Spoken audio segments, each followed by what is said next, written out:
What's going on, y'all? This is Bridging the Gap with yours truly, Bill Perry, with my man ScoobyDaKid. Yes, that's right.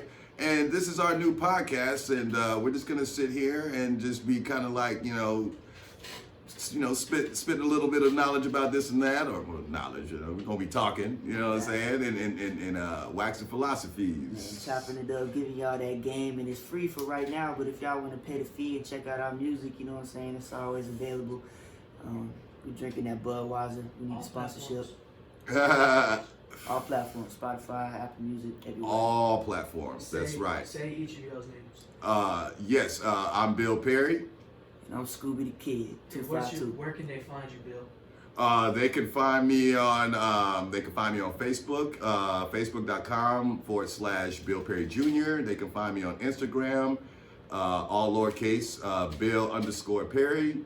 They can also find me on Twitter, twitter.com/Bill Perry Jr. BandCamp? And BandCamp. And I believe that's all my social. I don't know if people really mess with LinkedIn. It's more of a business site, but you can find me on LinkedIn if you want to just throw business things. Some business shit, But that's me. So, Scoob, what about you? Thanks. My name is ScoobyDaKid. I'm from Greenville, North Carolina. I like to have fun, make good music, and talk my shit. So that's what we about to do on this podcast. You can find me on all platforms at ScoobyDaKid252. I release new music every Sunday, or content, whatever it is. It's a new piece of content released every Sunday, Scooby Sundays. Check that out, get tuned in. Follow Woodhead TV. Smoke them woods, it's healthy. Word. Well, so man, speaking on the modern hip hop and stuff, man, this young rapper, what's his name again? Pop Smoke, man. Yeah. Now, is this the young man where there was a home invasion? Home invasion, right. 20 years old. Yeah, they robbed him and stuff like that. Yeah, and he was in LA too, in the hills, and he's from New York, which is crazy to me, like, you always hear, like, you hear the Boozy interview talking about, you gotta get out of your hometown, people are gonna come for you, and, he's, across the fucking damn continent, and they still got his ass, like, and it's wild, like, you think about Break Real Fresh when he died, like, what were these people doing? Like, why were they not protecting themselves if they was moving like that? You know what I mean? Like, talking that talk, and I don't know, man, that shit just really hurts my heart to be 20 years old. I didn't know this young man or his career or anything like that, but it's always a tragedy when someone goes out in such a fashion. I think that, there needs to be, in my opinion, in saying this, of course, but I think that, there needs to be an understanding of what is reality and what is entertainment. Yes. And I say that in terms of, like, I think people get caught up in the entertainment side of these artists where they want to test them, as it were, in real time. See how, hard they are, if they're gangster rappers or hard rappers or whatever. What was the other kid, young man that got, you know what I'm saying? He got, robbed and killed. And but you come from a different era, and like to me that's just not fucking entertainment. You know what I'm saying? Like, people. No, it's not. And it's sad that we live in a society where that is making people money. Like the talk of it, but the actions that come behind it, are looked at as like bad. You speak on like the Russ scenario where the motherfucker was talking shit, so they fought, but y'all perpetuate all this like violence in your rap music, but then when it comes down to real life, it's like a wrong thing. I think we really need to take a look at ourselves and how we communicating with each other, because and we have to have a sense of what is considered, the criteria of being a particular type of artist. When I was coming up, the artists that were running the day and stuff, they didn't come from the hoods and stuff. I mean, Run DMC came from the burbs and stuff like that. And, that you didn't have to be affiliated with any gangsterdom or any thuggery in order to have some sort of legitimate credo to be a rapper. And now we are moving away with that with the likes of these modern ilk guys that are not they're creating their own thing, like Tyler the Creator, as it were, using the word creation there twice. But he's an example of creating a new identity that is not parlaying to any particular like hard mystique or belonging to any particular, affiliated with any particular situation that requires him to be more thugged out or more gangster in his persona or in his character, to where it brings a certain type of interest, if you want to put it that way, from a certain group of people that'll be like, okay, when you in my town. I mean, look what was happening with Rick Ross some years ago, where like the GD Nation or this and that and the other was putting hits out on him because he said some stuff, I think, or whatever. But they why felt would you blow up the spot offended. like that? Like if you were, in that lifestyle, like with the 6ix9ine case, for example, like why the fuck would you like be all in the fucking videos and all that shit when you still doing shit in the street, and like that shit doesn't make sense. You just blew up the spot. Like you just told on yourself. I mean, once again, it's all about this, creating this persona that's like harder than life, bigger than life kind of thing. And again, people want to test that in real life because, I mean, it goes all the way back to my time. You know what I'm saying? And even before my time. I mean, I think what has happened in rap more than any other form of music is it pits artists against each other in a very dangerous way, in a very violent way. Every other form of music has competitiveness in it. But in rap, these guys feel more compelled to literally erase each other from the, from existence, from the business, put you in the grave. You're not going to see, Mick Jagger running up to Steven, Tyler talking about, hey man, let's meet up, or, I'm gonna bring some smoke if you're blah, blah, blah. It's a competitiveness. Thanks. There is competitiveness, you know what I'm saying? And every other form of music has competitiveness.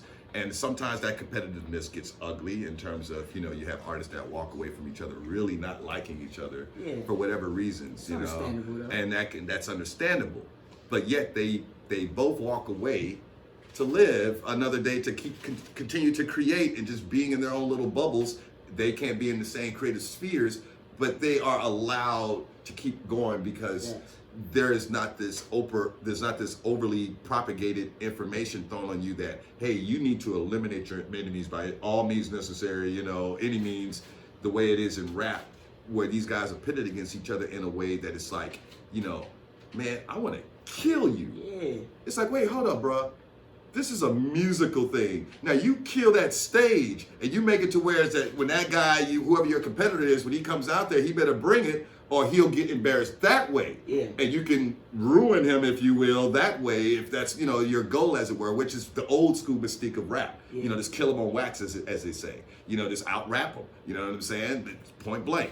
You come up with a clever, better rap than that person. Period. It should be. Like, you know what I'm saying? Not, you done said something so hardcore, because see, what happens is these guys will say things outside of the rap arena that really cut deep, or do things to one another to where it's like, it's beyond, I'm just gonna go in the studio and solve this. It's like, no, this dude just snitched on me, like in the case of the 6ix9ine kid, and there's people out there like, he done snitched on me.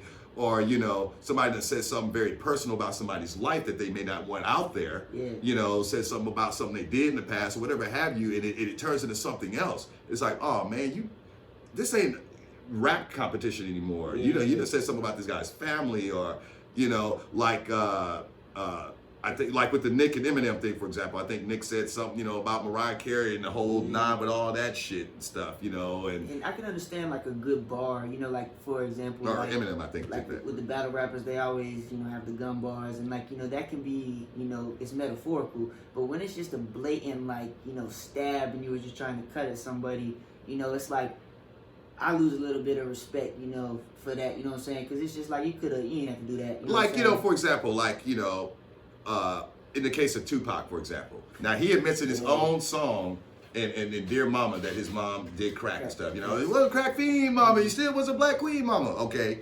Now, in a rap battle, it would be wrong for the other party to bring that up as a way of cutting that rapper down. And this is kind of what's going on now. Now, I know they say you have to have the thicker skin for these rap battles, especially the real rap battle world, the underground battle, rap battle, where it's all like a cappella and there's no beat, they're just rapping. But you still have to be careful on where you're trying to take it, the energy that you want back at you. Like, if I'm just coming at you and I just want to prove to you that, man, I'm hotter than you. Yeah. I'm a better rapper than you. That's all I'm trying to prove. Yeah. I'm not trying to denigrate your character. I'm not trying to even talk about your entourage or your family or your loved ones and shit, you know. I'm trying to humiliate you. Now, I may find something funny to say, like you say, you know, in the rap battle world. You know, maybe I'll say something about your girlfriend slept with me instead or something. That's all I give it. I may even say something about your mom wear combat boots or some stupid shit. You gotta stand on what you stand on. But you know, you stay in a certain lane that it's understood that this is a roasting thing. Yeah, facts. When it steps beyond that roasting and you hear some shit where it's like, you know, like, I'm just gonna say something stupid like, you know, that's why your mama died last night. Yeah, it's like, you know, like that, bro, like and that. you see rap battles Yeah. like that where motherfuckers will say something that's like, oh, bro, Man, you took it too far, right? like, you know,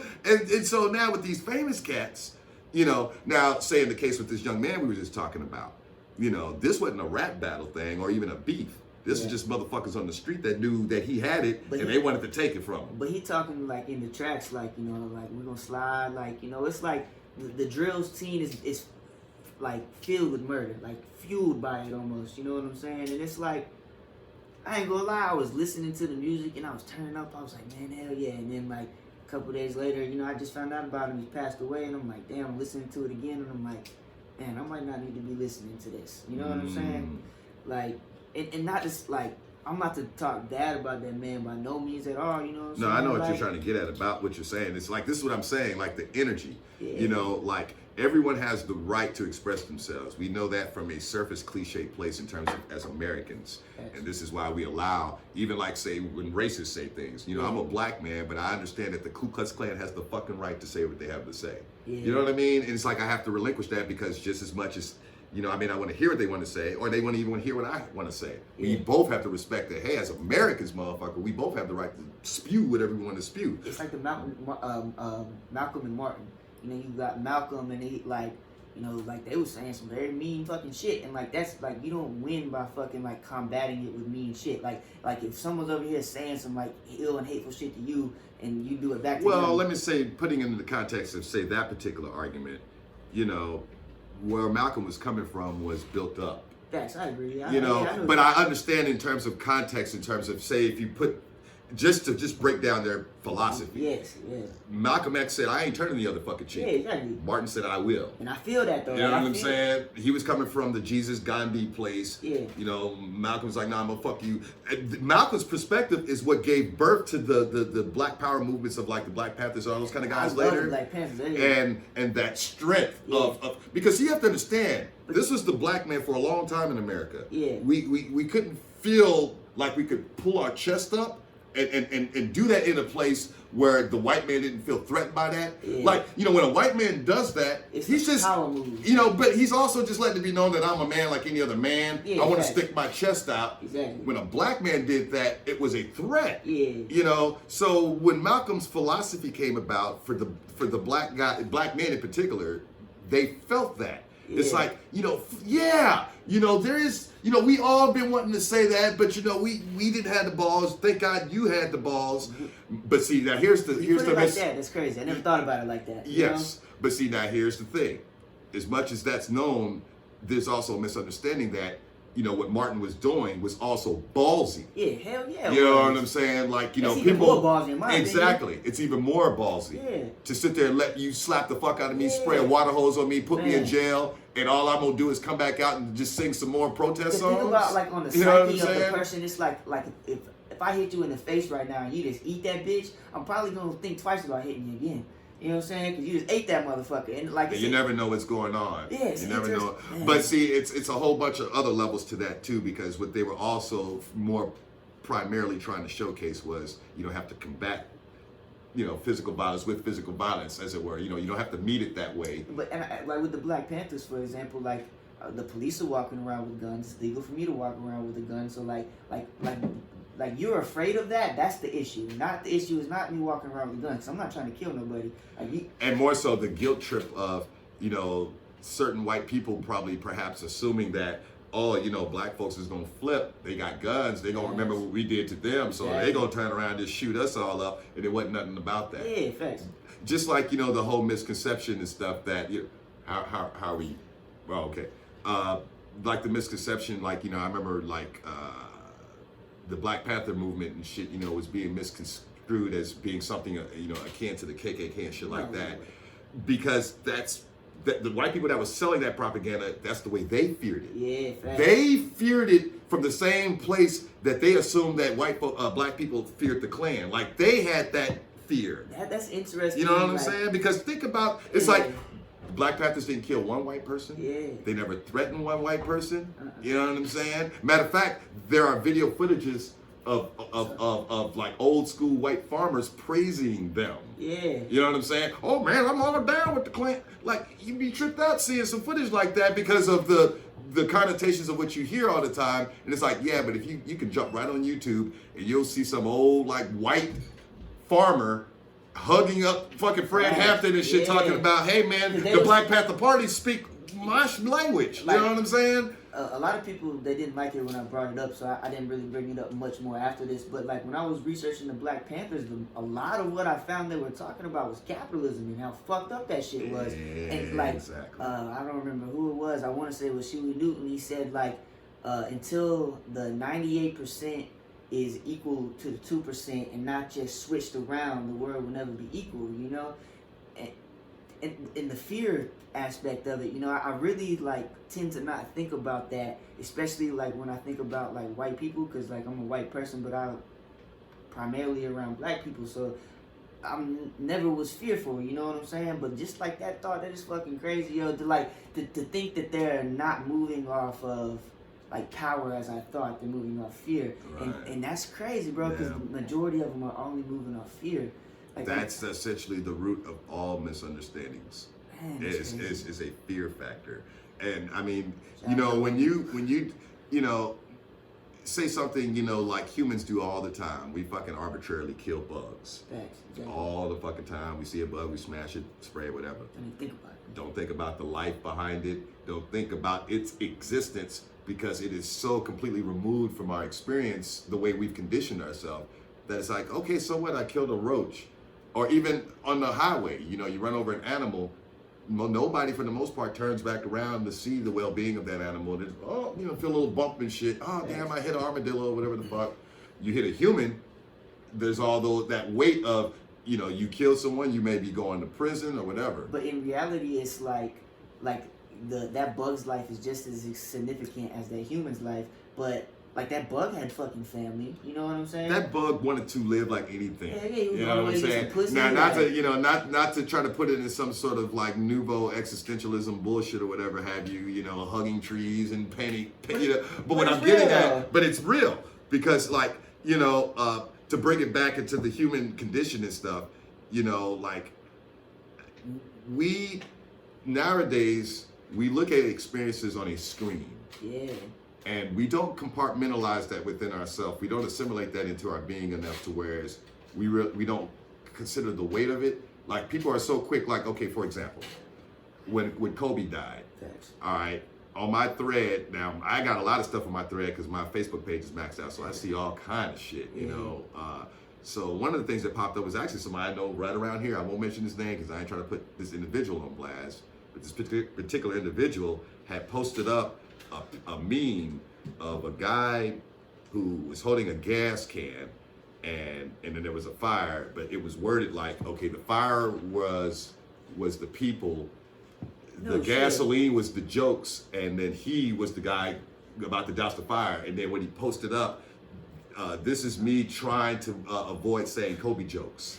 I'm like, I don't know about no Kobe jokes in that moment right there. That day, it was that day. Like it was probably okay. You know, he died, you know, early in the morning and stuff. Within that afternoon, I was already seeing things of that ilk. I saw something else when someone said something similar to that. And I'm just like, that's the place where your mind goes. Yeah. Like this man, along with a whole bunch of others, died with their families, with holding. They said when they found Kobe's body, he was fucking gripping his daughter, bro. Damn, bro. Burnt up to a crisp, covering his daughter the fuck up so she wouldn't get so fucked up. But of course she died too. But the idea, like, this is what was really going on. But since you're seeing it on a fucking screen on your fucking phone or on a PC somewhere or a laptop, your humanness don't come out. Because you're not at the crash site witnessing it. You're seeing it on the screen, so you type up, well, I can think of so many Kobe jokes now. Well, I'll post this instead. It's like like that's where your mind goes. Like, I'm gonna post up something about me saying I'm refraining from telling Kobe jokes because I know this is not the moment. But it's like, dude, you didn't have to say that out loud. Like, that's some shit you keep in your head. And it's like, you know what I'm saying? You didn't need to post that for everyone to know. Like, are you that depraved? Like, you can't humanize this moment. Because the way he was saying it sounded more like he was probably the kind of guy that say maybe he goes for some other sports team that Kobe ain't on, type of thing. Because it's like, what Kobe jokes would you say? Like the rape joke or some shit or something on basketball? Like, none of that plays into this. Your mind shouldn't even be thinking that. Like, all right, so I seen like a funny meme when Kobe died that I did get a good laugh at. It was like, it was Jesus crossing Kobe up. That was funny. I feel like I saw that. I saw that. Okay. I think there's a genuine way to do it. Like, for example, the Dave Chappelle new stand-up comedy.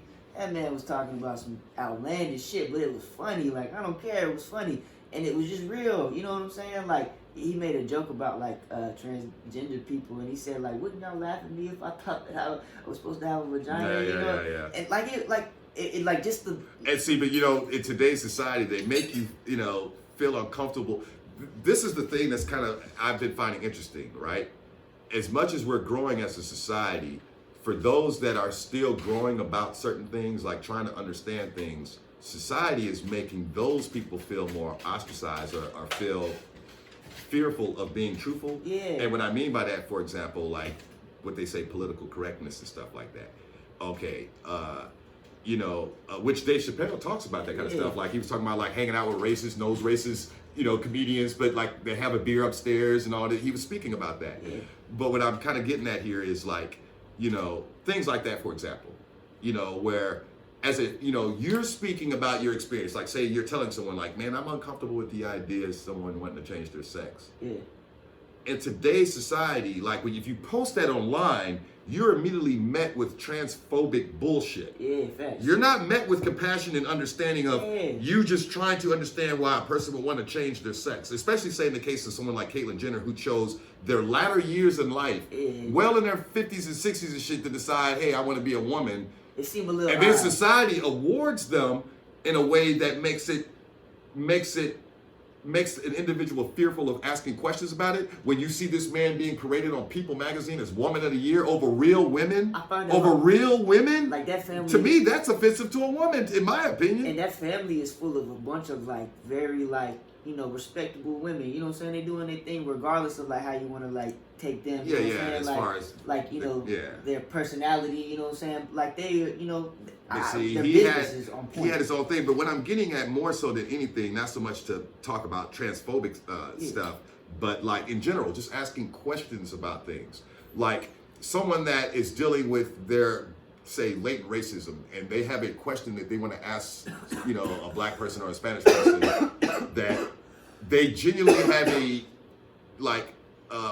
an interest in, or some curiosity about, do black people really do this? And like maybe the question that they're asking, if you want to quickly go to the social justice warrior type shit and be like, man, you should know better to ask me that, what do you think? Because I'm black, I blah blah blah, or of course we, and it immediately makes whoever's curious about, maybe they're just trying to, it's like, this is my way of trying to understand more about those things that I don't understand. Yeah.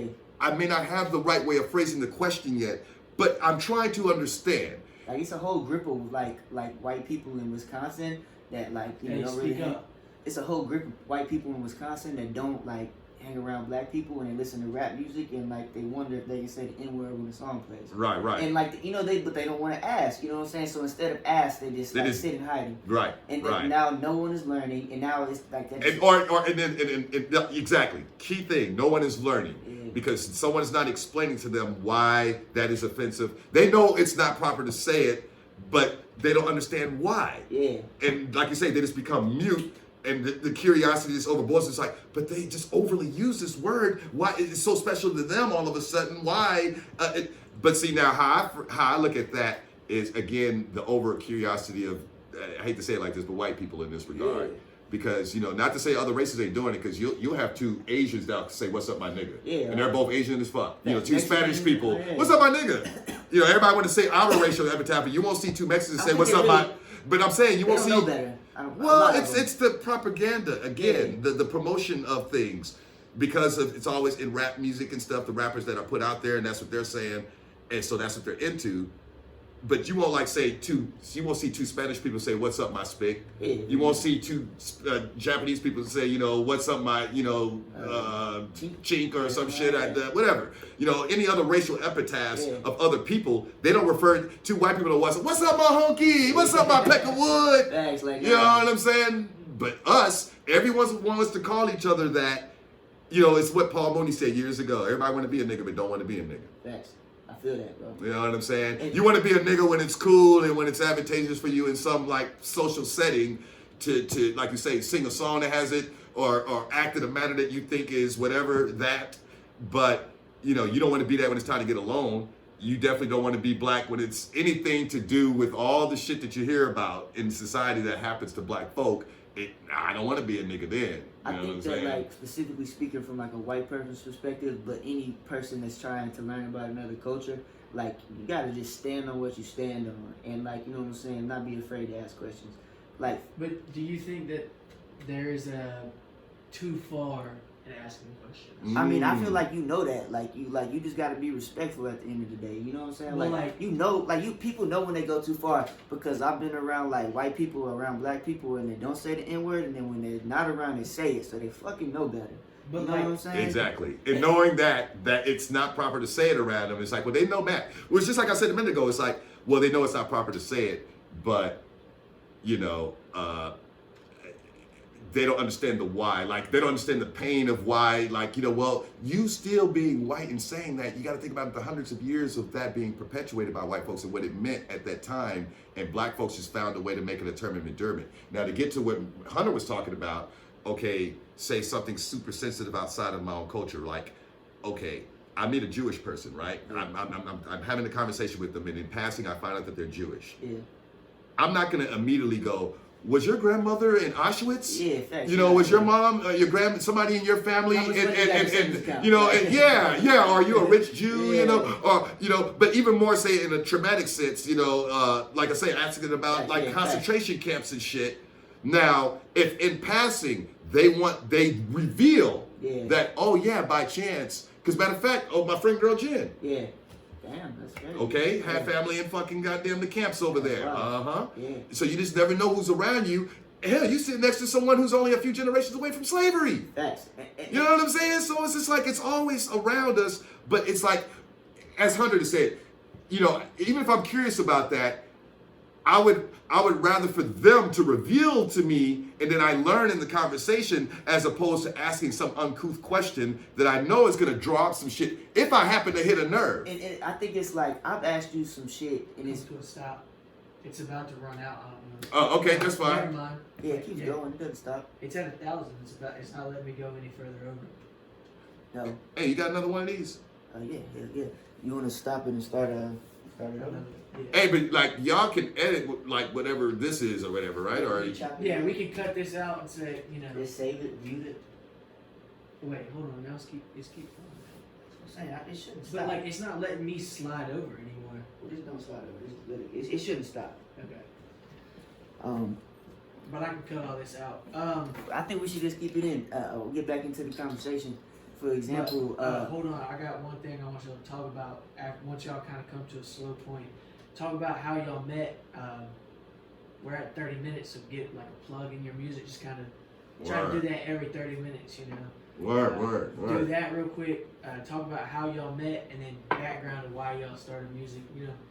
Talk about yourself a little bit, because it is the first episode. So. Yeah. All right. Word. So like, I've asked you like in conversation questions, respectfully, and we've had those conversations, and I've never felt the need like to not ask the questions if I had a question like with anybody. Now, I'm not gonna go up to some random person on the street. It's like the time and the place. You know what I'm saying? And how to be respectful. You have to. Yeah, it's like not to like laugh at a funeral and things of this nature. It's like. And I think that like something that like as like a white person, like you can't like be like a bitch, for lack of better words, and be like, oh, I'm white, so I gotta like do extra type of shit, because that's not the case either. You know what I'm saying? Yeah. Like, because I see too many like people walking on eggshells. Man, and it's corny too, cause they be on some fuck shit. Little do they know, and I'm like, really, like. But they think that they're being respectful because they're not putting it out there, just because they didn't say like. Oh, no, I'm saying even like people that like follow certain type movements and are like, oh, so one this way, on like. I hate when like I hear like a white person say like I hate white people, and I say it too like jokingly, but like be but really, like, really serious. yeah. Like come on now, like you've like let like what somebody else done affect your opinion on you, and so now you're like, and I say that, you know, I've been around black people that like treat me a certain type of way because they think that like I might be a certain type of way, but like all you gotta do is just stand on what you stand on and show them, like, you know what I'm saying, like if you're not that way, they're gonna see that and they're gonna move accordingly, like, you know what I'm saying, most like people are genuine, you know what I'm saying, like, you know, people might be watching this and like have never really had a conversation with a black person outside of like a party or work, you know what I'm saying, so like might be afraid, like everybody is like just a person, like I've never really talked to an Asian person, you know what I'm saying, but they people just like me, you know what I'm saying, like now when I see an Asian person, like the language barrier and shit, you know what I'm saying, like obviously that communication part's hard, like with the little bit I've done, but and that's if you're speaking to someone that's like a transplant, because you know you got Asian Americans that speak and they better English in some cases, like, you know, I mean, you find all ilks of that regard in our nation. Culturally speaking, you know, there's definitely like, you know, everybody has their pockets and cultures in our society. You know, there's an Asian culture, there's a Spanish culture, black culture, so on and so forth. And like say it in like white culture, as it were, is an amalgamation of things, because you have Italians, you have Irish, and so on and so forth, and everybody celebrates their identity differently. Like white people just take what they like and then just do that shit. But well, you know, there's a lot of connotations to that. But you know, like, you know, but the thing that we have to start, you know, considering the climate, and particularly today, you know, we have to remember that we're all Americans. Exactly. At least that, you know, that's human beings. You know, well, human beings at the root of all. But like, as far as our climate in this nation right now, that we're all forgetting that we're all Americans, and everybody's getting caught up in who's Democrat, Republican, liberal, conservative, and so on and so forth, and forgetting that, you know, hey man, we're not all gonna agree, but you know, at least we forget we're all a nation, and we're not all gonna agree all the time. That's why we have the liberties and such that we have set in place, like, so we're allowed to express ourselves differently. You wear your watch on your left hand, I can wear my watch on my right hand. Like, we're not gonna associate because like we wear our watch on our right. Like, it's really like, you know what I'm saying, like it might be like great scheme of platform and it might affect lives, but like the conversation doesn't have to be no different than like, oh man, you like to do that, or I like to do this. Right. Oh shit, you like to do that because of that. Well, maybe I'm gonna try that. Oh damn, I like to wear my watch like that now. Damn, or you know what I'm saying, vice versa. Like it really could be that fucking. And see, and even with that, you know, there's subtleties, man. I don't know so much about y'all's generation because it's so much wide open with what y'all are doing and expressing yourselves. But like when I was coming up, little things like that was a sign of stuff. A man always wore his watch on his left wrist unless he was gay. Ooh, same thing with the earring. You know, like that's why I got my left ear pierced, because I'm straight. And I don't know if that's still a thing now, because you got guys piercing this shit all over the place. But back in the day, just little signs like that said a lot. And if you saw a guy with a right pierced ear, he was telling you he was gay without saying anything.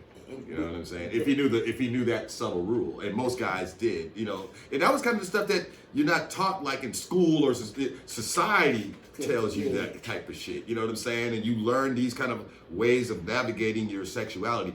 But kind of get away from that to talk about what Hunter was saying. He wanted us to get at like when we first met and shit. Plug your music real quick. Oh yeah. Well, I mean, as far as me, you know, my current album, Cyber Sex, that's my current album on BandCamp. Check it out, you know what I'm saying, under the name Bill Perry. Cop that shit, you know what I'm saying? And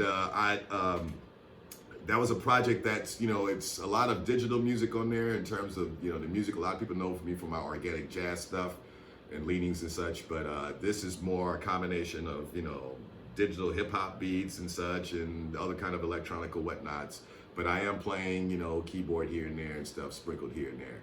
But that's that album, and it's a bunch of instrumentals. And then I have a side project called Mr. BM, where there's 3 albums under that name, and I got another encapsulating final project to do with that.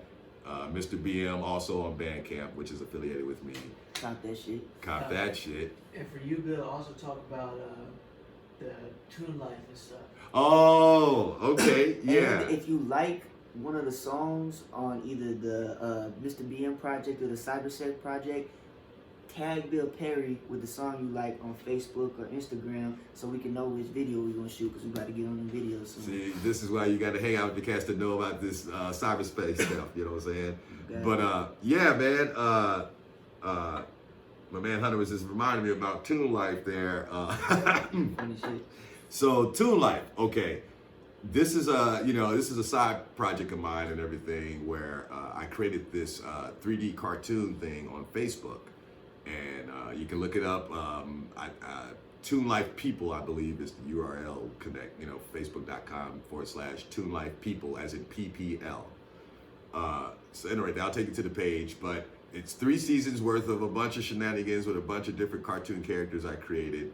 There's a devil and an angel, there's an alien, there's time travel, there's a superhero. This is all kind of crazy stuff. It's too much to explain as far as in one setting here. But you can go online and check it out there. I just created an Instagram page where I just kind of post up a lot of memorabilia stuff because the series is over now. I did 3 seasons and I did 1 bonus season. But a lot of people that know me for a while, the root of me, even though I'm a music guy and everything nowadays, but I initially wanted to be a cartoonist in my early years. Yeah, like I wanted to, funny enough, I wanted to work for Marvel when I was real young. I guess a lot of young boys probably imagine that and stuff. But I truly wanted to be a cartoonist in my mind. Like, I was looking into things about it and this and that and the other, but I didn't see it all the way through it, Would you consider bringing Toon Life back or another cartoon episode back if fans out there could get like 1,000 views? Yeah. I definitely would. 100 likes, extra episode. Yeah. If you guys showed the love like that, I would definitely be figuring out a way to bring it back. Initially, that's why I did a bonus season, because when I wrapped it up, the people that are following it, there was this outcry and stuff in my DMs about, man, don't end it. It's such a great series.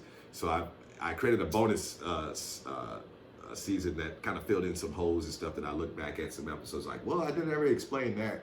I'll create a little episode to explain that and stuff like that. So I just did a lot of little plug-in episodes for that bonus season. But yeah, if y'all show some love, I would definitely bring it back.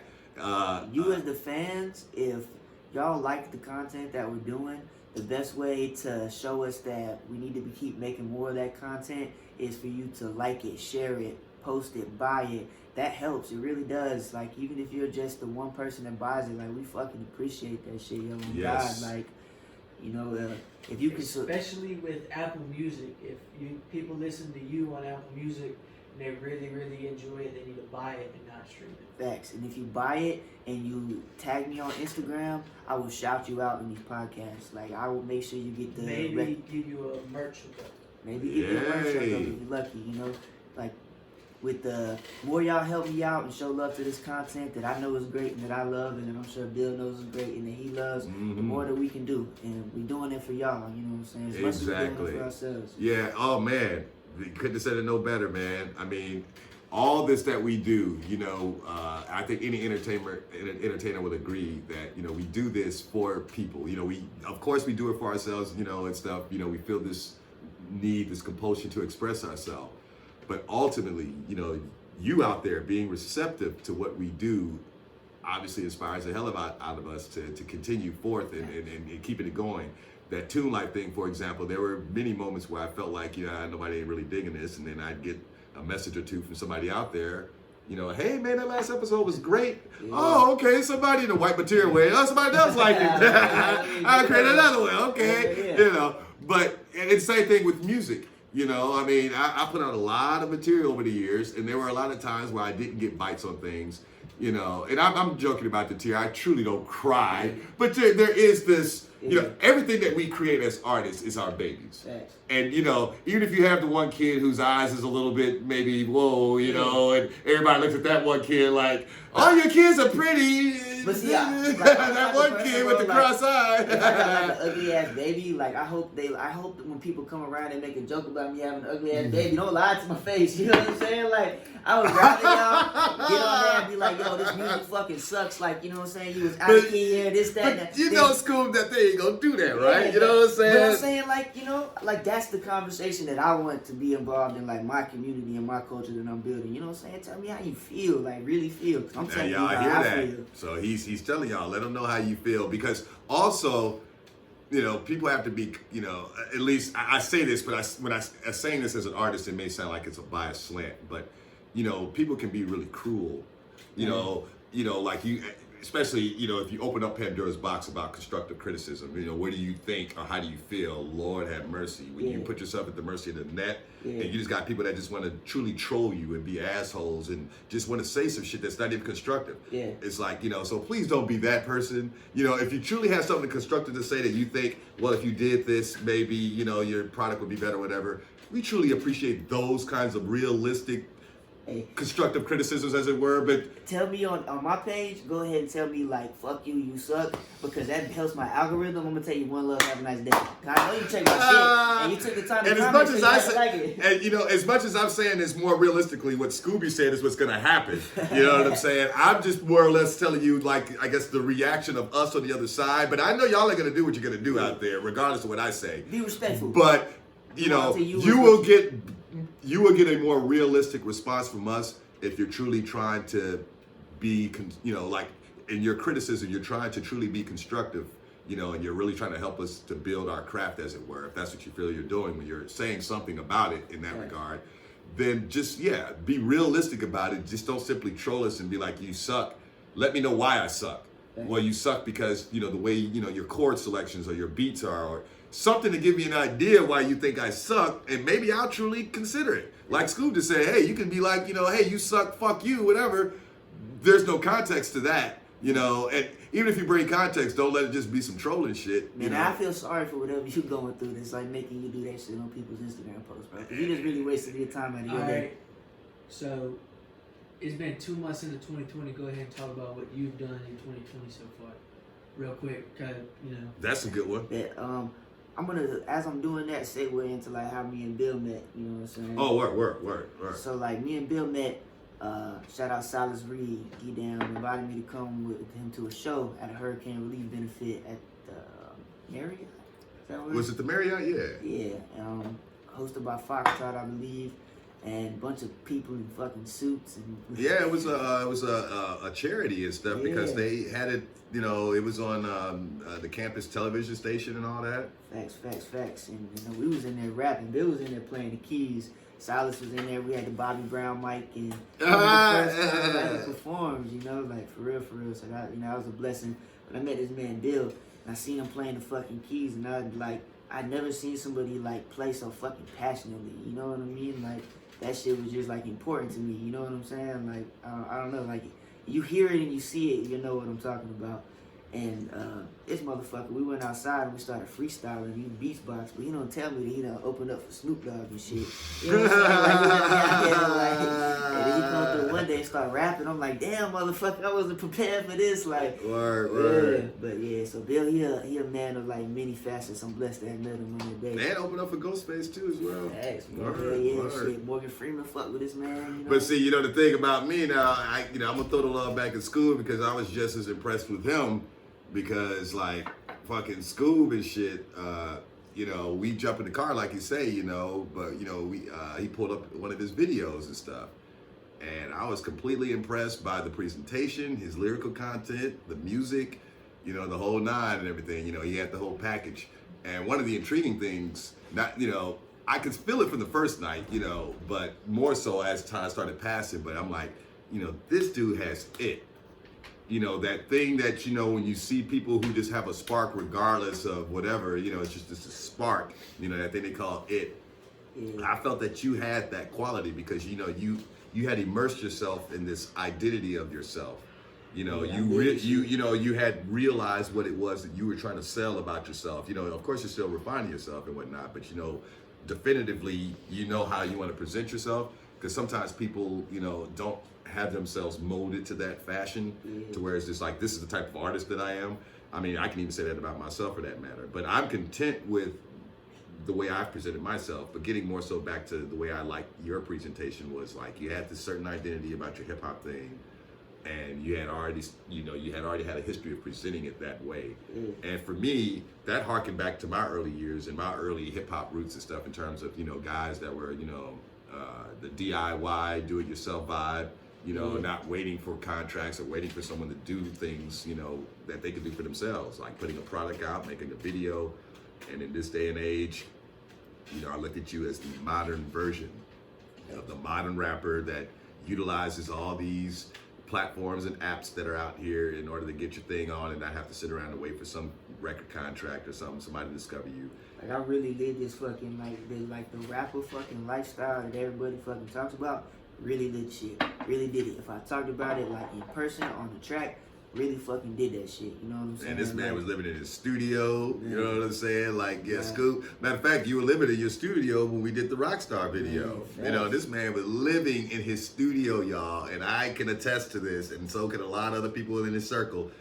And again, that was very attractive to me as an artist because, you know, like I said, harking back to when I was your age at that time, you know, in my life, where, you know, I was kind of a central figure, you know, making music for a lot of people. And so they came around me and we all had things in common with what was going on and such. But, you know, I was kind of like this link, as it were. And I saw that in you. You know, I saw this bubble in this universe around you. As we talked about earlier, the Scooby-verse. Yeah, you know what I'm saying? And the Scooby-verse was in full throttle. And it was genuine because you're being you, and you're not offering nothing but you to the table. Facts. And the fact that was enough to create the universe that you have, I'm like, yeah, this kid has it. That's what it is. You know, you navigate to that flame, like, you know, as the moth to a flame, as it were. That's you know, why you put it like that, bro. Cause like I never like being in the moment. You know what I'm saying? I like never really like thought about it like that. You know what I'm saying? Like, but like. It took like my girl telling me that shit, you know what I'm saying? Like, you know, you got all these fucking people around you, you know what I'm saying? Like, who most of the time don't communicate unless they're like around you. Well, your boys are not going to tell you that. Nobody, as we all know, man, our homies don't prop us up like that. And that's kind of why we like our homies, because they keep that, you know, sense of humility about ourselves. You need that humbleness. But, you know, the importance of one in their circle, you know, tragically, it usually takes something really bad, you know, death being the biggest consequence, but something usually has to occur where everybody admits, like, oh man, that man was so this and he was so that. You know, man, Scooby, if you died tomorrow, there'd be a lot of hurt motherfuckers. Yeah, and I don't mean just because of the natural sense of course, people would be hurt because you're dead, but I'm saying, like, I've seen how you moved people, how it just fuck up. Like, your circle would die. Yeah, bro. You know what I'm saying? In my personal opinion, I ain't trying to say nothing about y'all out there. You know, they all got their own little lives and worlds, but I see you being such a central figure because, like, right now, they're all doing their own thing right now. All them guys. You see, I'm purposely not saying these guys' names because I ain't trying to, you know, make them seem like they're any less than you or anything. No, it's not. But it's a character a trait. You know what I'm saying? Because, like, even the people that were around me when I was like that, I was not greater than anyone. No. It was just this energy of letting everybody feel like you can talk to me too. Like, I don't create any kind of energy where only certain types of people feel like they can vibe with me. Yeah, but if I talk about a certain thing, I won't be able to vibe with Bill. I've always been the kind of person like, hey man, no matter whatever you want to talk about, let's talk about it. You know, if I can put some sense around it, I'll add my little 2 cents. But, you know, I'm open like that. And so therefore it seems to help in my favor in terms of like attracting people to want to continue to be around me or whatever. And I think, you know, like, you know, being around like good people, because I've been in around like a lot of circles, but it's, if you know me, like, I'm around the same motherfuckers. You know what I'm saying? I don't be around like. That's me too. Yeah, you know. You know, I know a lot of people in this scene. There's definitely way more people that know my name than I know theirs. It's crazy, like, when you and it's like it's a give and a take. You know what I'm saying? I seen Snoop Dogg say this shit the other day, and I'm like, man, hell yeah, because I love it when like boss ass motherfuckers get on there talking boss shit, and it's just real. Because it's like, no one really want to hear that shit. Everybody want just like, oh, I'm just gonna give to you, but that's not really how the fucking world works. You know what I'm saying? Right, like, it's just keeping it like real. You know, it's always a give and take with energy or whatever the case may be. But like, people believe in me as much as I believe in myself, because I believe in myself. Like, I'm fucking, like, I know what the fuck I'm about to do. Like you said, you know what I'm saying? Like, it's like, that's why I release a fucking new piece of content every Sunday. Scooby Sundays. Like, I make that much music, you know what I'm saying? Like, and I'm confident in all that shit. I stand on every fucking thing that I say, everything that I do.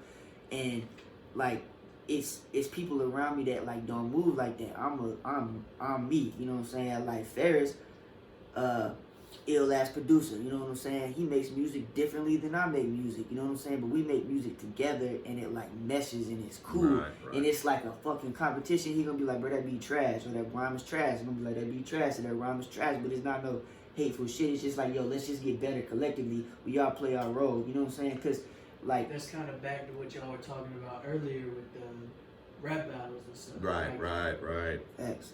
Right. And I think that like people need to learn to be like role players. Everybody can't be the star.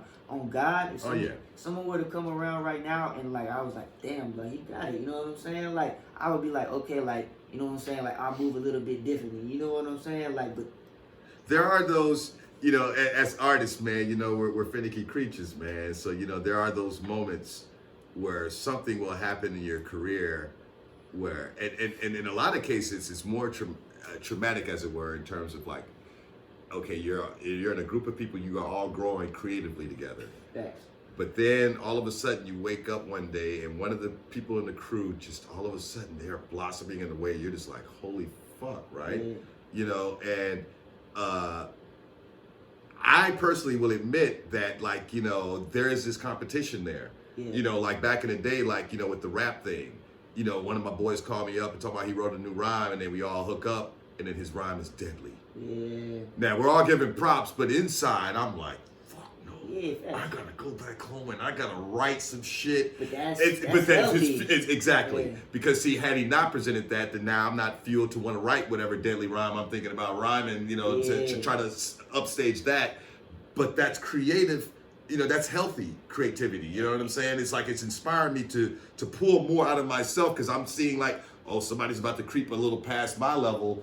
So, you know, make sure he don't creep past my level. I need to keep my shit, you know, at a certain place. You know what I'm saying? Yeah. For like someone, like I'm the type of person that like I'm built off like a team. You know what I'm saying? Like if you study the fucking game, like no one did the shit by themselves. Nah. Everybody had a team. And like, you know, like by understanding that, you know what I'm saying? Like I'm always willing to like help people that are like around me to help me. You know what I'm saying? Any way I can. So if someone gets an opportunity or comes with like a better verse, like it's that like, oh damn, you know what I'm saying?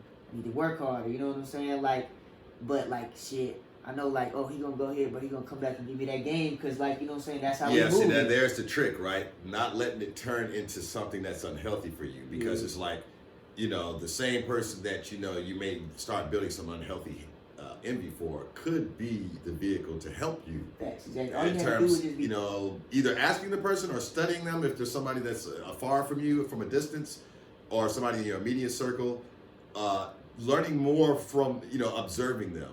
For example. And not letting yourself get caught up in the fact that you think the artist is better.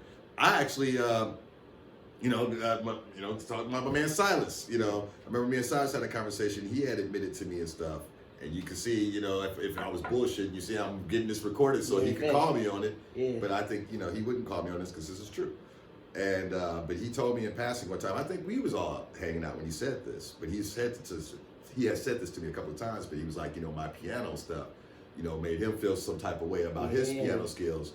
But like I just said, he turned that into a healthy thing. Yeah. What he did was just study up on me. And it's just like, well, this level that I'm trying to get at, that I feel Bill's at, and I want to get up to that level.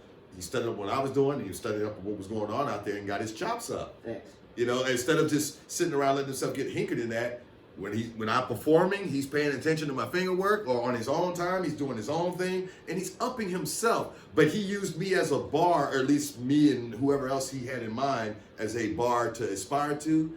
And he didn't turn it into an unhealthy thing that when I came around him, it wasn't like, oh, here's this motherfucker that could play piano better than me or whatever, you know. Really, at the end of the day, because it's like you have, you know, you've got two choices of what you can do. You can either like take the information and you can use it for good or bad. You know, for example, I'll use like Ferris as an example. He went to this like artist development thing. You know what I'm saying? When he said it, I was like, damn, that's a crazy opportunity. You know what I'm saying? I could have been like, oh man, fuck you, bro. Like I ain't even gonna talk to you no more. You doing big things. You ain't even gonna yeah. And then like. But instead, I was like, man, hell yeah. Like, man, I'm going to go write a rap right now. You know what I'm saying? Like, this is inspiring. You know what I mean? Like, you know, like, we're doing it. You know what I'm saying? Like, and then, you know, like, built a relationship, like, time management. Like, you know, maybe that rap was the fucking rap that was like, oh shit, that's what, you know what I'm saying, got me. But if I fucking then wasted my time, then I would have never wrote that. Man, you know, it's funny being, you know, creative people. Like, I remember I read this one time talking about, like, you know, reconverting energy and stuff.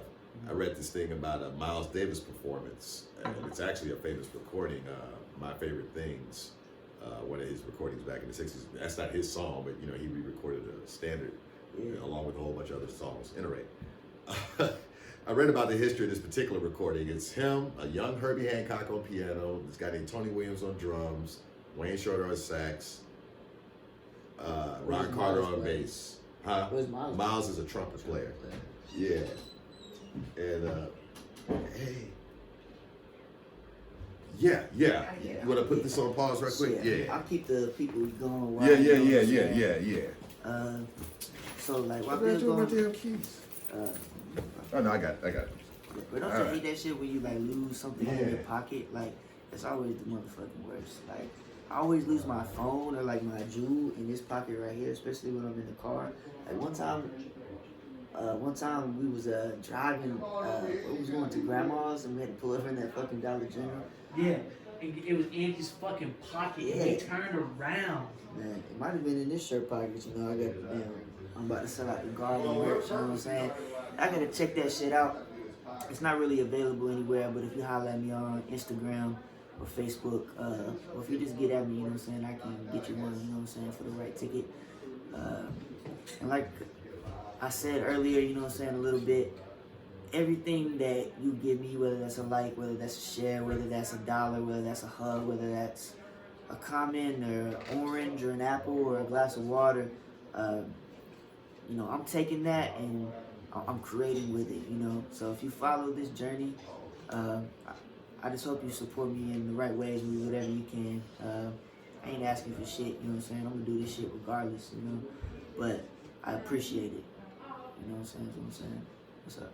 Go ahead and talk about kind of like your 2020 idea, like from January 1st with 10,000 hours to what eventually will be I Believe I Can Fly. You know, don't give too much away about I Believe I Can Fly, but kind of talk about it while Bill is doing it. So basically, I'm creating this Scoobyverse where I have the ability to create musically, visually. That's about it. Yeah, musically and physically, maybe like touchingly, whatever the fuck that would be. I don't know. Comment whatever the fuck I'm trying to say in the comments. So it started with 10,000 hours released January 5th, first Sunday in 2020, and I released a new single every Sunday following. I have a new EP called Dope, featuring a song called Hot Cheetos. Ooh, and that's coming out March 1st. It's a Sunday as well. Everything's coming out on Sundays. After that, it'll be some singles until the first Sunday in May with a tape called Kia Sportage. And those are all like conceptual albums that you'll find out a little bit more about. Talk about the video. Well, I can talk about 10,000 hours. 10,000 hours is like, you know, when you in the room and you start to like hallucinate because you've been in the room for like 2 or 3 days and you haven't hardly slept and you're just trying to like figure it all out. But you know you done put in that work and it's like, damn, I'm like so tired, but that shit I just wrote was a hit, and like then you wake up the next day and it's like beautiful. That's like 10,000 hours. And that's like, you know what I'm saying, it's like the ugly, naked fucking truth of like, you know what I'm saying, what you go through, you know what I'm saying? Not to say that like if you're an artist, you have to go through that, you know what I'm saying? That was just me, what I did. Then Dope it's really like even if the first episode is just audio, you know what I'm saying, with some video. Word. Perfect. Word. But you know, like these things that I'm passionate about, but he was like who's to say that you can't make music and still do those types of things, you know? Oh yeah. Though I've been one, like, you know, even though me, like, I put that shit in my music. I talk about the real shit, and I've always, like, you know, more than entertainment, that's what I do it for. Like, I want to be that guy that's, like, helping people. I want to, like, you know, music's helped me tremendously, so, like, you know what I'm saying, if I can just get back in that way, of course I want to turn up, bro, and I love that shit, too, But I always say that I want to have that one bar in that song where like the guy that's broke in the club and didn't pay his rent, like he's gonna leave. Cause like he know you're not supposed to be in the club right now. You know what I'm saying? Like yeah, he may get to thinking about his life because of something that he heard.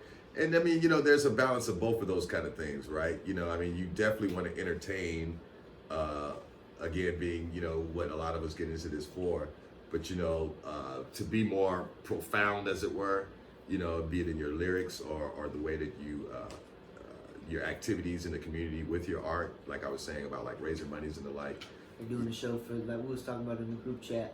Yeah, raising monies and shit for the no, it was for drug addiction. Drug addiction. I still think we should do that. Well, it's still something we can do. You know, it's just not something that, you know, we've shelved. You know, it was something that was inspired by Wavy. Yeah, because, you know, Wavy was speaking about his friend, and then we got the all harping about, hey, why don't we do something? And remember, we were all coming up with great ideas. I think Lacardi said something about maybe it was you, about the shelter. And so on and so on, but we all just got the name drop in various avenues of people we can go through, because I think Ferris or Lacardi, maybe it was Lacardi rather, that had put emphasis on the fact that like one of these organizations wouldn't like the fact that we smoke weed, we may not want to consider them, and I'm like, it ain't like we gotta go and tell them that, you know, and so on and so on. But the whole idea being having that discussion, regardless of where it's going in terms of how we develop it, but having the discussion that, hey, there's something going on in our community that we could utilize our artistic prowess to make something, you know, to bring awareness to it. As like artists who have like passed away recently, Mac Miller, Juice WRLD, Lil Peep, you know, Fredo Santana, like all Mac from Miller? Mac Miller, fucking all from these like this disease, you know, that like shit, I'm gonna keep it a buck, you know what I'm saying? Like I've done a good amount of drugs off Mac Miller's recommendation. You know what I'm saying? That's just being fucking honest. Word. And like but to like, you know what I'm saying, like be able to like on the flip side come out of that stronger and do something for the benefit, being fucking artists, and like we got our artists dying from that shit, it only makes sense, bro. You know, so that's real. Like, and I mean, you know, and it's a thing about responsibility in terms of like, you know, a lot of artists, you know, from what I gather, sometimes I look at, you know, certain feeds of certain artists. I'm not going to name drop anybody in particular. I'm not trying to put anybody on blast, but, you know, certain artists like to, you know, brag, as it were, about the fact that they don't consider themselves role models. They don't consider that, you know, they have to conduct themselves in a way that they're, you know, have to be mindful of, you know, how people take them in, especially the youth in particular. I mean, it's not so much about other adults as it is the impression you make on the youth. And due to the fact that rap music is the language of the youth, you know, it's just like, well, you in particular, you know, as an artist, you know, if you like it or not, you are a role model. like you know what I'm saying? Like, you know, people are fashioning themselves after the way you are. They're trying to talk or dress the way you are, you know, especially kids in particular, you know. Even if they wasn't a rapper and they was the fucking grocery clerk at fucking Food Lion, when the motherfucking kids walked in there and seen how they was acting, like, these kids are fucking watching and paying attention. And I might cuss and I might drink, like, but in my opinion, like, cussing and moderately drinking is okay. Especially the cussing, like, I'm really not, that shit's just whack. But again, you know, I mean, that's, I get it. Yeah, I mean, and that, you know, human nature, one thing, you know, aside and stuff, but, you know, more so to do with, if you're on your records talking about living a wild, frivolous lifestyle with drugs and alcohol and the like, and then, you know, as a consequence, you know, you end up dying because of that, you know, subsequently dying of an overdose or something. The youth, people that take that stuff in, sometimes think that that is adventurous. Yeah. And what I mean by that is, I remember back in the 90s, for example, when Kurt Cobain killed himself. All right. Now, you know, it was all kind of things caught up in the stories about it, him being, you know, a heroin addict and his depression and so on and so forth. But ultimately, you know, he kills himself, shoots himself in the head or whatever and everything. But then Rolling Stone magazine, if I'm not mistaken, turns around and puts him on the cover of their magazine as Artist of the Decade. Now, mind you, he killed himself in the middle 90s. The 90s wasn't even done yet. He killed himself before Tupac. And they had already crowned him the Artist of the Decade after he does some fuck shit like that. What does that tell the youth? oh, it's cool to kill yourself. Yeah. You know, it's cool, as he put it in his letter they found or whatever, his suicide note. You know, it's better to burn out than fade away. You know, and people thinking that that's the cool thing. Like, yeah, fuck dying young. I mean, old, man. Shit, go out young. Seriously? Yeah, shit whack, yeah.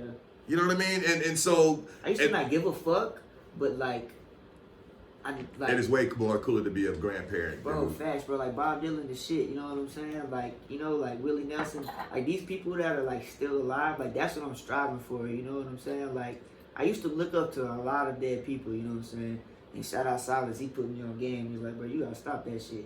You know what I'm saying? Like, not like in a real respectful way, you know what I'm saying? Like, but just like in terms of like transgressions, man, you know, following people that took unhealthy paths. Facts. And, you know, that's kind of what I'm getting at. Yeah. You know, where in life, a lot of people will be living an unhealthy lifestyle that they're sensationalizing because of the monies and the pizzazz all around them. It seems like. And then you listen, you go back and listen to the music, bro.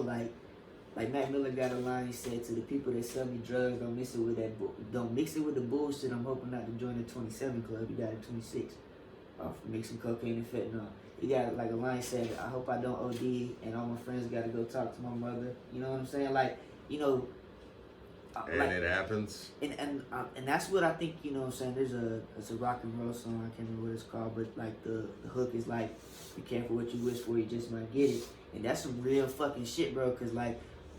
Well, it's like Jimi Hendrix, for example, you know, at least from what I hear, because he came before my time, but, you know, the shit that came out about him and stuff, he kind of had somewhat of a death wish, as it were, in terms of not really, he didn't want to kill himself, but, you know, he just was not getting joy out of the business anymore. He was just, you know, the last concert that he played, you know, there's footage of it. I got this documentary on him, and the very last performance he did, he just throws his fucking guitar on the ground. And you can tell the way he just kind of let it go, because he didn't throw it on the ground. He just kind of went, and he walks off. That was Jimi Hendrix's last performance on this planet, with him throwing his guitar. Could you imagine your last your rap performance on this planet was you just fucking dropping your mic? I couldn't even fathom. You know what I'm saying? Now, mind you, he didn't know that was going to be his last performance, but you never know what you know, my last performance could have been Thacker Mountain last week, and I could have got my ass killed some kind of way, you know, and that would have been my last performance on this planet. And luckily enough, I brought energy to that motherfucking performance. So it's like, that would have been a great way to leave if that would have been the case. But see, this is what I'm getting at. You know, like, he was so fucking caught up. And Jimmy, the way he died, bruh, he was so fucked up that when they got him, he died overseas and shit in London, man. He was supposed to be flying back over here, and he was going to work with Miles Davis when he came back. Imagine the music they would have made. So, but he ended up getting John McLaughlin, who's a famous fucking jazz rock guitarist. But at any rate, Jimmy was so fucked up, man, like, you know, with the drugs and whatnot, you know, in the ambulance, he choked off his own vomit. That's how he died. He was so fucked up, he couldn't lift his head and throw up. That's wild, bro. Just... I'm gonna keep and you think about that, right? And it's like, and everyone loves Jimmy, you know, greatest rock guitarist, blah, blah, blah. But it's like, you know, that part, man, you know, you have to consider, like, you know, just, or even leading up to it, the whole lifestyle. And I know he came from that time where he, you know, that was the generation. It wasn't just him, like everybody was fucking getting down. But what they all started to realize, a lot of that 27 shit was happening to their generation first. You know, here comes Janis Joplin dying at 27. You know, Jim Morrison dying at 27. You know, my generation's first experience with the 27 Club was Kurt Cobain. You know, when Kurt went, then our generation was like, oh shit, this 27 Club shit's real. And then, but then Tupac and them died way before that. Tupac was like 24, dude. But a lot of the rappers be dying so young, man. Yeah, because again, getting back to what we spoke of earlier, the image and propaganda of the lifestyle and rap, everything is a lot more amped up in terms of, like, you know, rock stars, they're doing the drugs and they're fucking bitches and this and that and the other. They're even singing it in some of their songs. But it's not at this level where it's only a danger to them in overindulgence. If they do too much drugs, they'll die. If they fuck too many bitches, they'll get an STD or something like that. But that's their danger. With rappers, they're in danger of fucking each other up as well as all those other things. It's like, it ain't just only those things, which are a lot, but then they have to worry about each other too. You know, I do a certain concert, and a motherfucker I've been having beef with for years on the same roster. Now both of our camps, you know, they have to fucking plot out how we're gonna come in, like back in the old Source Award days. Y'all generation didn't really experience that, but you've seen the video footage. Motherfuckers literally fucking scrapping. And that's what people was afraid of what a rap award show would be like. They want rappers in fucking Las Vegas because they like. But that was what everyone was afraid of, and they fucking Did. they held up to the bullshit stereotype hype and did exactly what everyone was afraid a rap award show would be like. And there these motherfuckers meeting up. I'm like, you motherfuckers make music and you want to beat each other up and shoot each other? Yeah, it don't make no sense. Like, y'all go and you make records.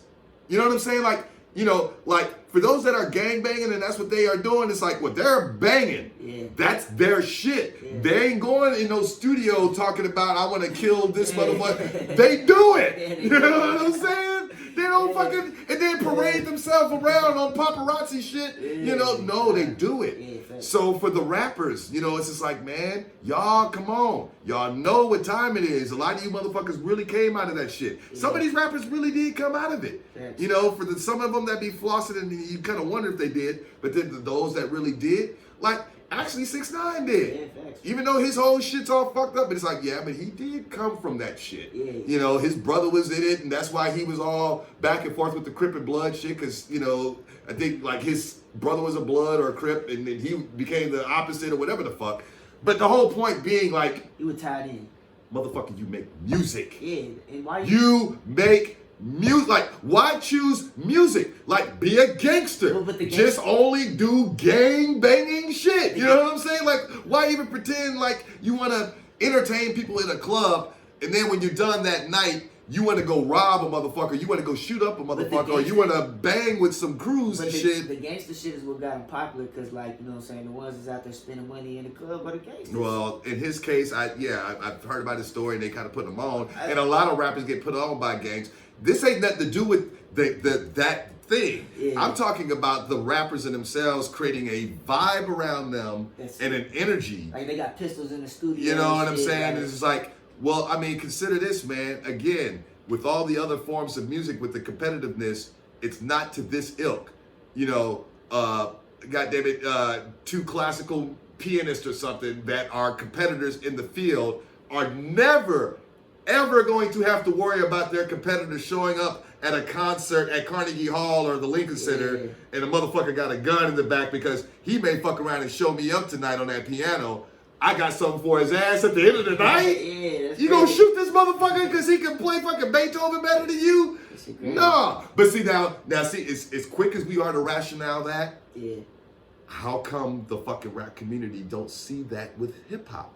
As quick as we were to laugh and come to that conclusion, like, man, that's as silly as fuck. Hell no, you ain't gonna see Mick Jagger, Steve Tyler, or even in country music, you ain't gonna see Shania Twain waiting for Kelly Clarkson backstage and shit. Can't be talking you know what I'm saying? saying? Like, you can't be talking guns and murder and moving drugs and not be fucking with the shit, because they gonna test you. And, like, so you can't say, like, I got a pistol and then not have a fucking pistol. But, you know, like you said earlier, but whatever. You know, in rap, we know that there's, as is known today, gun bars. You know what I'm saying? Where, you know, you're talking about doing some shit. But see now, now, but let me say something here, right? As you know, with the rap world, metaphors are our biggest fucking friend. Facts. And so gun bars is just the hardest versions of metaphor. You know damn well when a motherfucker says in a verse, you know, I'm gonna stick a gun up in your anus and blah, blah, blah.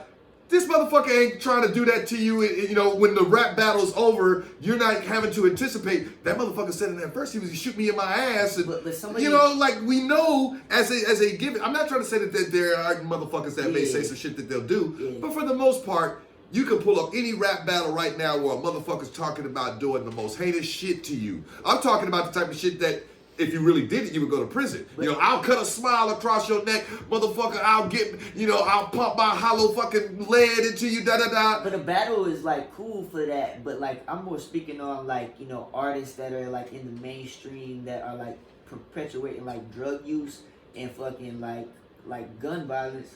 And they fucking not really, like, they might have been about the shit, but there's no fucking need to keep, like, just saying it over and over again. Well, I mean, or even more so to the point, if you got out of some shit that you knew was tumultuous, Tell me how you got out. yeah, don't sensationalize the shit that you had been in and then you got your come up. Yeah. You know, it's kind of like what Jay-Z's kind of doing in his rhymes nowadays, you know, where he talks about, you know, own the block that you serving on type of shit. Yeah. You know, like, you know, he got some verse where he talks about, you know, the same block that your mama living on, why don't you own that block instead of serving on that block or some shit or another. I don't know, I forget how the verse go. And I understand that, like, you know, you got to get older as an artist, and these folks are getting, like, artist guap, and they don't want to switch up.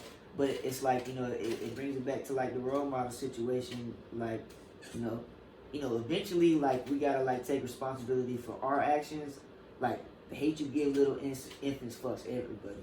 You know, fucks everyone.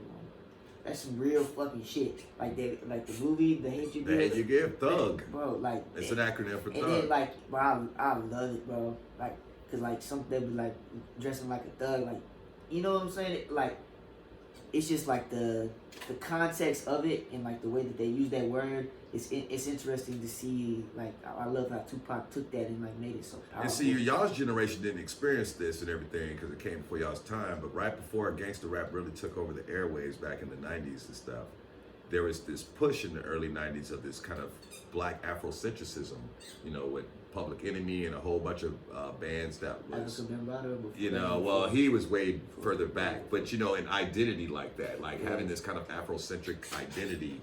You know, the popular, there was this popular black African medallion that everyone used to wear. It had Africa in it and stuff. You can see it in some of the old, like, 90s movies, like, you know, Do the Right Thing or something like that. You see guys wearing this and all that kind of shit from back then. That was like I had one. Like, it was a thing to wear.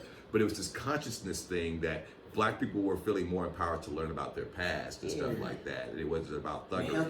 In a healthy way. And there was this thunder, but, like, Public Enemy was probably like the hardest of the conscious rappers, but their hardness was just like they were just more forward about their information that they were giving. It wasn't that they were more gangster artists. It was just like, you know, more straightforward, as you was just saying. Like, I'm not gonna cut the truth at all. I'm not gonna, you know, curtail it. But then, like, also at the same time, gangster rap was burgeoning because NWA was coming about. You know, Ice-T was already in existence, but, you know, he was a singular figure and it wasn't a genre. You know, it was like he and a couple of, you know, Cool G Rap and a couple others that did that kind of rap, but it wasn't a genre. NWA, for some reason, when they came out, I guess because they were a crew and not a one, you know, they wasn't solo rappers. I think that's perhaps why it ballooned more, because there was more characters. At that time, would you say that, like, the state of an everyday person, you know, from that type of community, you know what I'm saying, be it whatever his ethnicity was more, like, geared towards the gangster rap, that's how they felt, that's what they were seeing? Or was it more like the consciousness was there, but, like, the gangster rap just got more promotion and money? Okay, hold on. Before you answer that, how long were you trying to go? Let's get ready to stop maybe after this. Because about 90 minutes. No, we're not going to go that. Like, we'll stop after this topic right here. We're almost at 90 minutes. Oh, okay. That's good, though. Like, Yeah, it's an hour and a half. I was just trying to see how long y'all were. No. We'll stop it after this. This will be a good point. Okay, and then talk about the podcast, when it's going to be coming out. Let's say next Wednesday. Fuck it. Let's just put it out next Wednesday, man. We already got it recorded. We'll put it out next Wednesday. Shit, if we just keep consistent with it and keep doing it, and y'all keep, you know what I'm saying, showing us some love, we're going to keep doing this shit. Word. You know what I'm saying? Shit, I forgot. We was talking about, you were asking a question about the vibe. Yeah. Okay, so it was a little bit of both. Because, I mean, you know, there's always been gangsterdom, as it were. There's always been, you know, an edge and stuff, you know, out there on the streets and stuff. That's always been the case. But now there was a form of music that was now giving that element of voice. And at the same time that was happening, the black conscious thing was happening. Now, I've heard the argument, especially from those in the inside. I forget this guy's name that was in this group, Poor Righteous Teachers, this rapper. There's a video of him really talking about, they were a really popular group back in the day. But this one particular rapper from that group was speaking about, like, he was one of those social conscious type rappers, and he was talking about how there was this burgeoning vibe going on with all these conscious like rappers, this group called X-Clan and all these other groups that was speaking about this thing. Yeah, X-Clan was one, Brand Nubian. There was just all these various groups that was speaking on this more Afrocentricism type of stuff. KRS-One's raps was turning more into the Afrocentrism type of thing. That's I learned that a cool. black man invented the traffic light because of KRS-One. Yeah, I learned a lot of shit from KRS-One. But do you hear what I just said? Yeah. I didn't learn that in school. Yeah. I learned that from You Must Learn, a track from KRS-One, and this is this real quick line where he says, a black man invented the traffic light. And, he says, Garrett A. Morgan invented the traffic light. That's the name of the guy.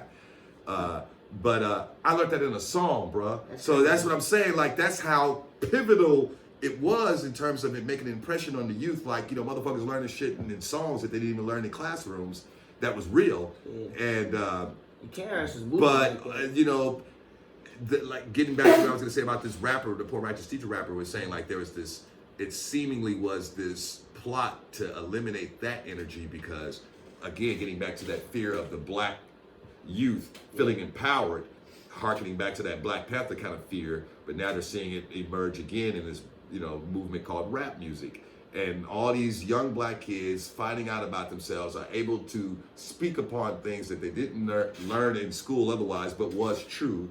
This was scaring a bunch of white people, according to the theory that's out there. Makes sense. So there was this shift for where it's like, all of a sudden there was just this more imagery of the gangster lifestyle, seeing the strife. And at first it was accepted because it's like, yeah, we need to hear about these stories. They got their story they need to tell, and their story had been suppressed for so long.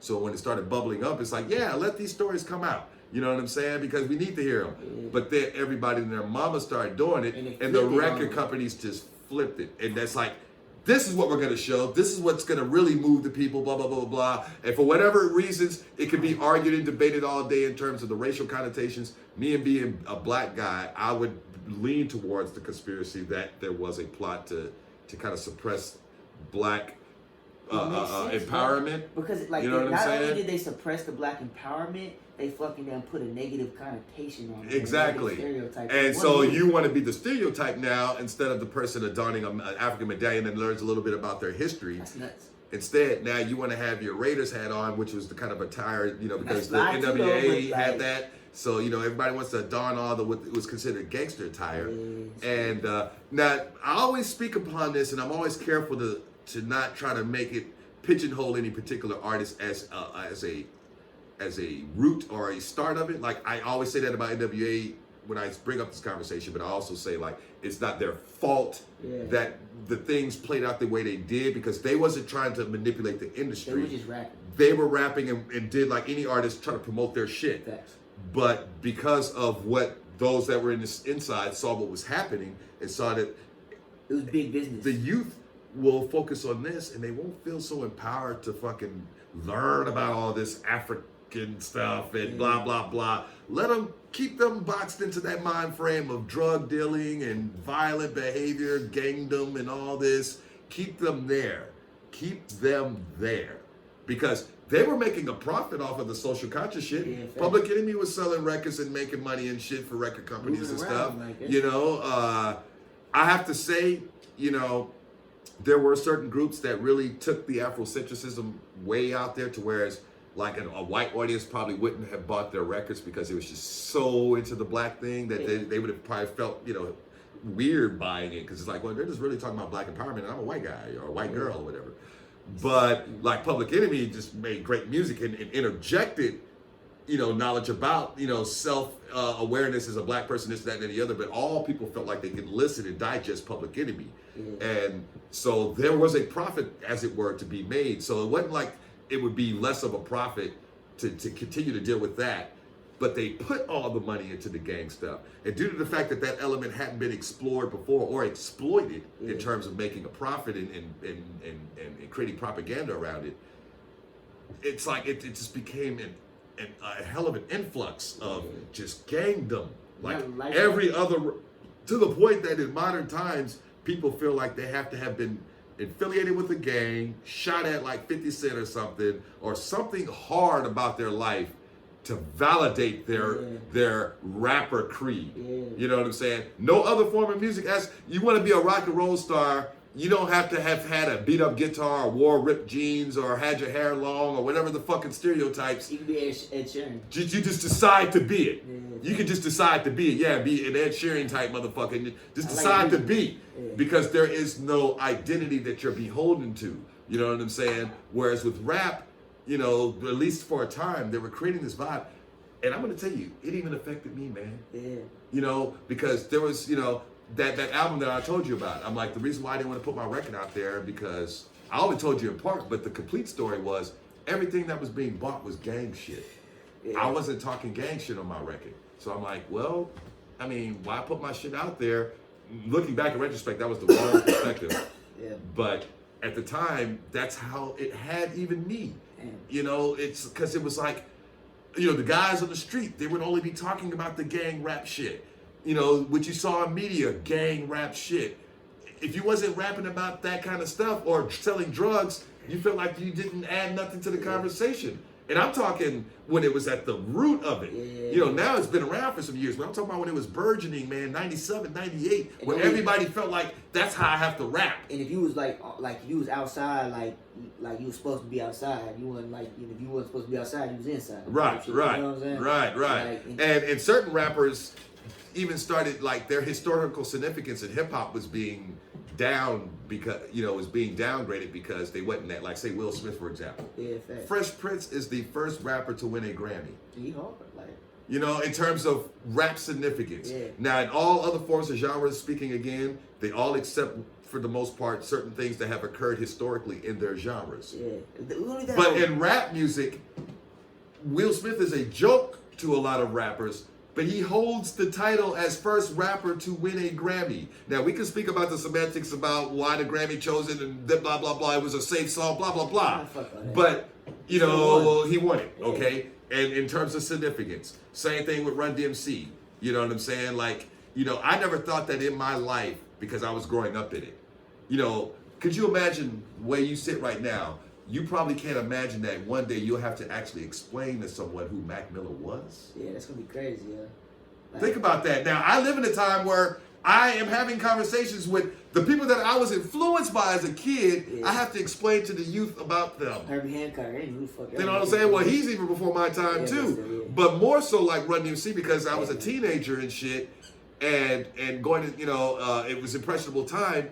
But like, you know, I mentioned that name to my kid, you know, one of my students. Run what? Damn, that's crazy. Like my Adidas. But you can mention the Beatles Yeah. in rock music, and they go back way back Yeah. further than Run DMC. But you can mention that to a rock fan, and they know who the fucking Beatles are. Yeah, Can facts. name songs and shit. You talk to a country artist, they can name Willie Nelson songs. They can name Merle Haggard songs. Go to a young rapper and ask them to name a Run DMC song. They can't. I'm not a fan. You know what I'm saying? And that's fucked up. That is fucked Yeah. up. That there is a, you know, that there is a generation that can't even go a couple of clicks back. We're not even talking about going back to the 60s. We're just talking about just going back to the 80s. Yeah. Which for your generation is the equivalent of my generation looking back at the 60s. And I definitely went And back to rock. motherfuckers don't look back. Yeah. And create a foundation for themselves that's solid enough to where it's just like, you know, the rock star, he can stand confident in the knowledge that he is standing on the genius of all those from the past, and he recognizes that. He knows that he stands on the shoulders of the Beatles and Rolling Stones and this motherfucker and that motherfucker, and recognizes that in his prowess and his delivery and stuff. Yeah. Young rappers, they get off on the fact that it's about their generation now. But like, man, you know, these old heads always pointing their high power fingers at us. You know, man, fuck that old shit, man. We ain't about that shit. We about what we about now. And it's like, you know, I get that in terms of, yeah, it is about you right now. But at least you forget, man, these classic cats. Don't separate yourself so much from the foundation, man, Like to where it's Grandmaster Flash, that motherfucker, like when everybody was out like at the little block parties during the summer, he sat in his room and was like cutting up his mother's filth, and he learned how to DJ so that everybody could have music. this, man. Well, you know, he's one of the practitioners. Yeah. But, you know, crazy. see, again, you know, imagine yourself, like I say, in the future and shit, you know, and you're sitting around, you know, you're like 35 years old or some shit, and you're sitting around a bunch of cats that are 21, and they're all like, you know, speaking about something about Mac Miller that they only heard as a rumor, and you know, because like you're growing up in this time, and you knew what it was like to be influenced by him. Yeah. And, you know, you'd be like wanting to call bullshit. Yeah. You know, like, hey, wait, hold up, man. I know you heard that. See, that's why, like, when you've told me certain things you've heard about Tupac, and I'd be like, whoa, man. Yeah. You know, because I lived during that time when it's going to happen to you, dude. I shit you not, is you know, and you gonna probably think about me like, man, BP told me this shit years ago. Yeah. You know, you gonna be in some conversation, some motherfucker gonna be saying some shit who right now is like 5 or 6 years old, but when that motherfucker's 21 is gonna sit here trying to tell you about some shit right now, and you gonna be like, what? You know what I'm saying? How old was you in fucking 2020? 5? Man, you know what I'm saying? And you sitting here telling me when I was fucking whatever your age is now, you know what I'm saying? You 24? I know a little bit more than you, bruh. You know what I'm saying? Like my, like, you know, besides like Eminem and like Kid Rock, you know, that's kind of my first memories of like rap music and Nelly and fucking R. Kelly. I love R. Kelly. Like that song's just hard. Well, you know, Whatever he did, like that shit's fucked up. Music hard. I don't give a fuck. Hey, you know, that's his artistry. Like yeah. Start. But we about to Bring it to an end. Finish your. All right, finish this point, and then we'll call it. motherfucker. What was About the influences and shit, and R. Kelly, and was talking about what was we talking about? Damn. We talking about so much motherfucking shit. Yeah. Y'all talking about how when you're 35 will be telling people. Oh yeah. Like in the future, I was talking about people speaking about him. Yeah. How I like, you know, like got really into like rap music was I was on YouTube, got in a wormhole and found out like the Tupac conspiracies and the Biggie conspiracies and like, who are these people? Oh, they make this rap music. Oh shit, I fucking like this. But if it wasn't for that, I would have known who they were. Right. You know, like I probably would have eventually like, but that like initially like. That propelled you. You know? And you know, I heard the sentiment, and I'll close it with this, you know, because I guess it's a good place to close it. You know, I can't remember where I saw, actually I think it was in passing in a movie, you know, with like no deep quote, like something in the movie, but it was still a cool quote. And it was like, you know, people think that they are defining their legacy, but your legacy will be defined by others when you're gone. Yeah. Your legacy, like you leave your work behind, but the things that people will say about you and what they felt about you, at the end of the day, you truly won't be able to control that legacy. Because I'm like, for example, I'm sure when Michael Jackson, you know, like, you know, he passed, you know, all his body of work is what I'm sure he would have wanted people to discuss. But what did people discuss? You know, did he touch them kids? Did he touch them kids? You know what I'm saying? And so all the controversial things that may happen, all that is a part of your legacy. That's why it pays to try to get out of this world with as much as you be leaving the impression about yourself as possible, as opposed to other things out here defining you. Like, for example, Bill Cosby, you know, had he passed right before all that shit came out, the name that he had was Sound. Yeah. But he was still alive and things kept playing out. And then the women came out and now his name is different. So when he leaves this world, depending on the individuals and how they want to take him in, but for the most part, as far as pop culture, he is the rapist. And if they did it, You know what I'm saying? that's fucked. But like at the end of the day, he can't define that legacy. Man. Like, you know, as much as he's trying to remind people who he is and what he's done, and others trying to remind people, that is a part of the shit now. It's like if I give you $100, you know what I'm saying, and I tell you to fuck off, does like it negate the fact that I just gave you the $100?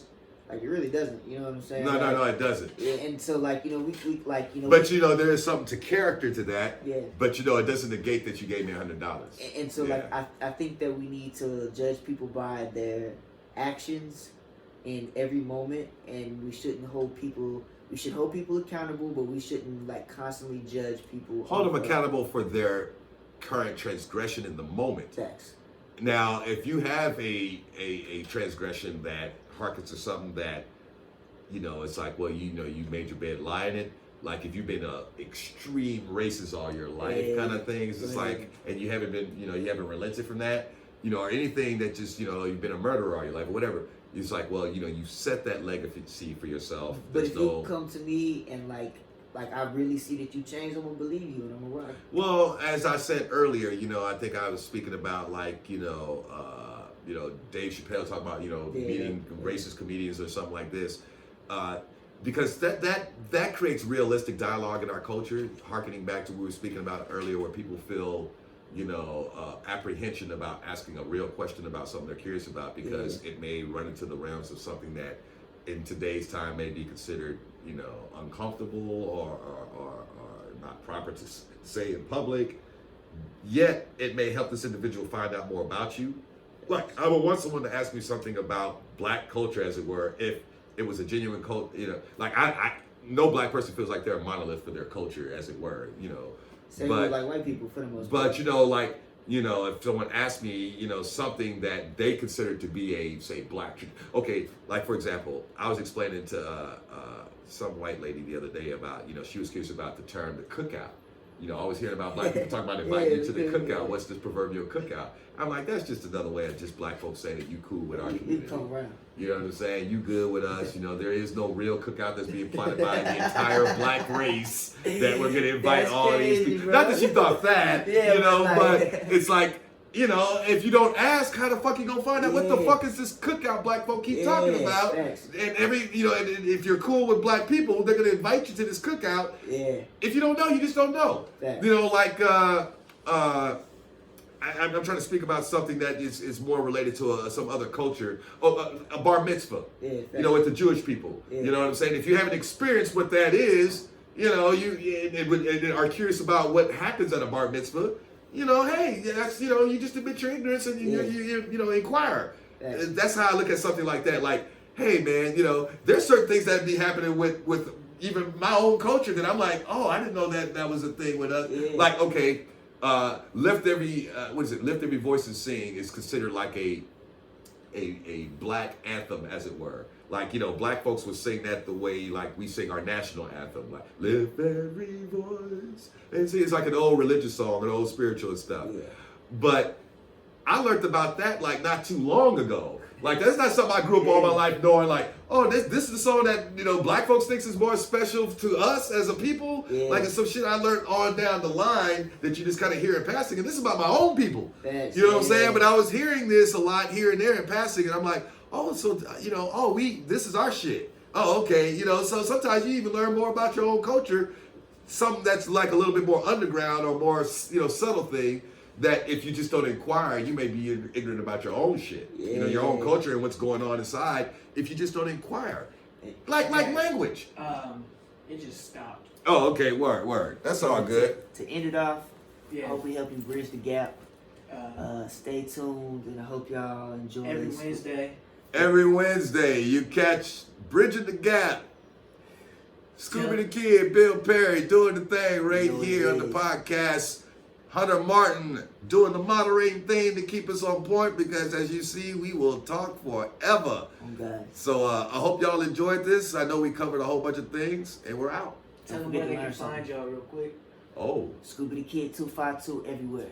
that's right. And Bill Perry, you can find me on Instagram, Facebook, and Twitter. Y'all little bitch.